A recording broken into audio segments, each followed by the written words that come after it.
Y'all, as soon as I get my glasses on and can see, we can start this. So welcome to the Messy Midi... I had to pick a title that's a tongue twister, didn't I? Messy Middle Videos. If this little clip right here don't show you what it's all about, this is it. It's the messy middle. It's not going to be perfect, and you're just going to have to allow some grace. Today we're going to learn to make ginger bug. If you don't know what ginger bug is, if you heard it and you like, what is that? And you kind of tucked it back away, so I'll look it up later. Now's your moment. You're going to learn all about it. Ginger bug, I can't even remember when I started making this. It was years ago. And the great thing about it is once you learn it, it's very, very, very simple. Don't be intimidated by it, but you can let it go. You can come back to it. You can do it for a whole bunch. Your family will probably love it. I know your gut will love it. But what ginger bug is basically it's just fermented ginger water. That's it. However, it's a great probiotic for your body. Now, I know you've heard of probiotics. You might even already be taking some. You might be taking some in a little pill. You might be taking kefir every day or eating kefir. You might be making your own kombucha every day or sauerkraut or sourdough bread or fermented vegetables. All sorts of probiotics. And what probiotics are is they provide good beneficial bacteria to your gut. And they help feed the bacteria in your gut. And you need to have a healthy gut in order for so many other things in your life to go well. It helps with your cognitive function. It helps with your brain fog. A healthy gut also helps with your bowel movements. There's just a plethora of things. I'll let you and Google look up the information about a healthy gut and how probiotics help. I'm just going to show you how to make this, and it's super, super easy. What do you do with your ginger bug? Well, you can take a shot of it every day in a little shot glass if you want. You can add it to your tea. You can add it to your other drinks as long as it's not too hot. As soon as you start to heat up a probiotic, you're going to kill all the beneficial bacteria, and then you're just left over with flavor. That's one of the things about when you buy stuff at the grocery store. They have to be heat processed in order to meet their FDA standards. You don't have to worry about that at home if you make it yourself. All you're going to need, super, super simple, is ginger. Now, don't be going peeling your ginger because the good beneficial yeast is on the skin. You're going to chop it up skin and all, so if you can find you some organic ginger, that's best. Or you can grow your own. I do have a link for that on my website. And I have a link in bio, one of those link tree thingies where you can go to all sorts of different platforms that I'm on. But if you go to my website, it's just type in ginger in the search bar, and I have a link on how to grow ginger, how to use it for colds, and then I'll be having the ginger bug recipe on there as well if you don't take notes right now. But all you're going to need is a clean mason jar. Go ahead and wash that out and clean it ahead of time. You are going to need purified water. Don't be using tap water because it has chlorine in it. And the chlorine will kill the beneficial bacteria. And then you're going to need some raw cane sugar. You can use white sugar. Don't use honey, though, because honey has antibacterial properties in it.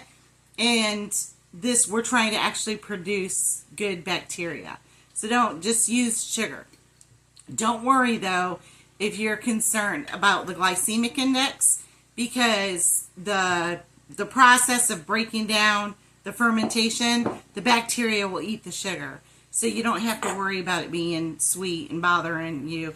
Now, if you've got diabetes or something, you might want to look into that or test the sugar in it, but I don't worry about it because the process itself breaks down the sugar. So I have mine here. And we use a lot of it because I make soda with it. That's another thing that you can do. I forgot to say that. Is we make our own fermented soda. And y'all, it is the best thing since sliced bread. We love it. We use it. We have it for popcorn nights. The family loves it. My husband, that used to be addicted to Coca-Cola, asked for it by name. So he told me that I need to start making some more. So that's why we're making this messy middle video. Because I had to do it anyhow, so I might as well show you. What you're going to do is you're going to take your fresh ginger and you're just going to slice. Now, you can do a small batch in your little pint jar, and you only need 1 tablespoon of chopped fresh ginger or grated, however I chop it. You can grate it in the cheese grater if you want to. I just don't feel like washing the grater. It's a pain in the butt. Or if you like it, if you like a lot of it, you can double it up. And I'm going to double it up because we like a lot of it. So anyhow, I'm going to chop up for 1 little pint jar batch. Just use 1 tablespoon. A little quart batch, use 2 tablespoons. And then you're going to do, for the pint jar, 1 tablespoon of raw sugar. I got to put my glasses on, y'all. I can't see what I'm doing. I want to cut off a finger while we're sitting here doing our video. And then the raw sugar, so it's the small batch, 1, 1, 1. 1 tablespoon of ginger, 1 tablespoon of sugar, 1 cup of filtered water. If you're going to do a quart-sized jar, like I can't get my chair straight, y'all. There. I was all crooked.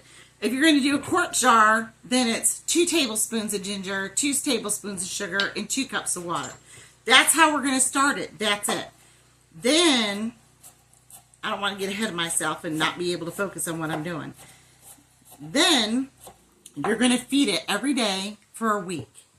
That same, no, you don't have to worry about the, hush, that's just daddy girls. My little inside dogs. You'll hear them. You'll hear our roosters. You'll hear people coming and going. I ain't going to edit it out. I'm not going to filter it out because this is life, right? I will put this. I use this. If y'all don't have one of these, I think you can get them at any grocery store or any store that sells the canning jar supplies. Even, this smells like sauerkraut. You know I had something in this beforehand. I might get another one, just in case. It does smell like sauerkraut. I don't want my ginger tasting like sauerkraut. Hang on.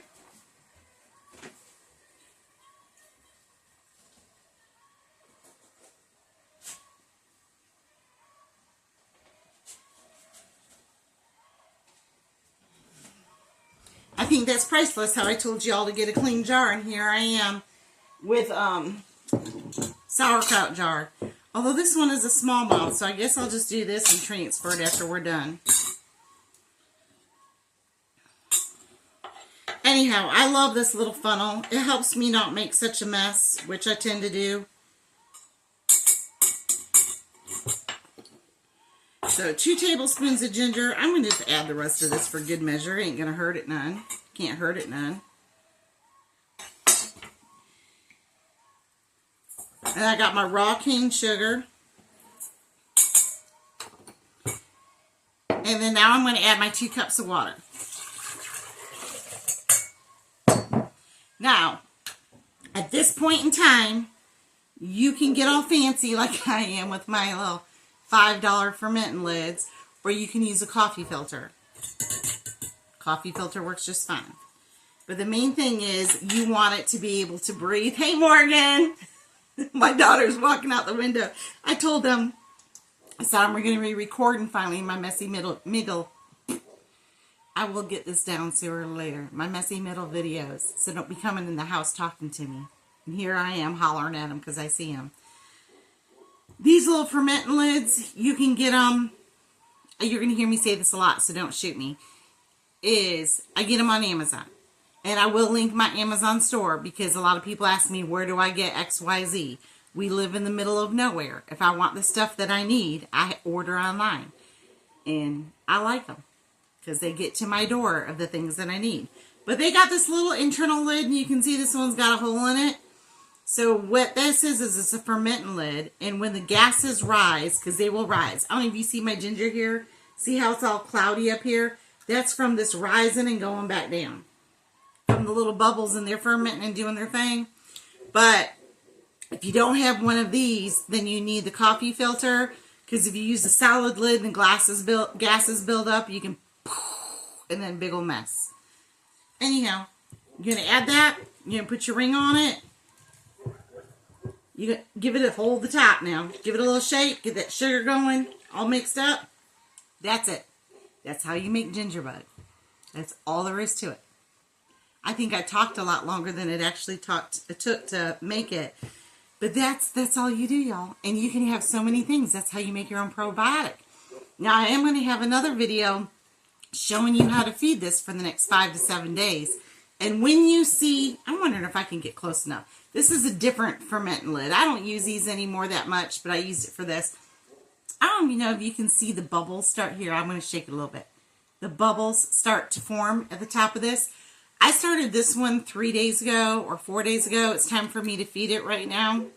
But when, I think it was 3 days ago, it'll start getting cloudy. See, so now here's kind of clear. See how this is cloudy? The ginger, some of it, this is my old one. Some of it will rise to the top. Some of it will sink to the bottom. That's okay. But what you're really looking for is those bubbles. They'll show you that it's fermenting and doing good. Things that you shouldn't see is mold. It will have this like yeasty, wonderful, florally scent to it. It shouldn't smell putrid. Right? When in doubt, throw it out. But when you have a good starter, if you made sourdough or sauerkraut, you know, you can smell. It almost has, this one's been going for a couple of months now. It does have that yeasty bread smell. And then you can smell the ginger. And you can smell the bubbles. Can you smell bubbles? Is that a thing? And that's it. That's how you make it. So y'all, thank you for joining today's video of the messy middle of how to make your own ginger bud.